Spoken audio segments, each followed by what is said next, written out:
কাল তো তোমরা দেখেইছিলে আমি নৈহাটি গেছি বড় মায়ের কাছে। এবার ওখানে গিয়ে আমার মনের মধ্যে এত একটা শান্তি কাজ করছিল যে কি বলবো, যেটা আমি কোনো দিন ফিল করিনি। সত্যি কথা, মায়ের মধ্যে একটা আলাদাই শান্তি বা মায়া আছে বলতে পারো। কারণ মাকে দেখলেই তোমার মনের মধ্যে যা কষ্ট যা দুঃখ আছে সবই দূর হয়ে যায়।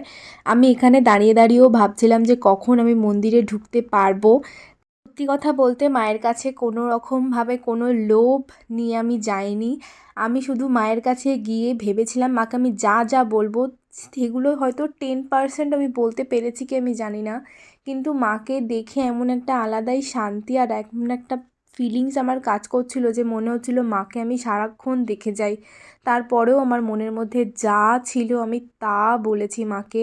তোমাদের মনে যা যা ইচ্ছা আছে তোমরাও মাকে বলো, মায়ের কাছে যাও, আমিও এটাই চাই।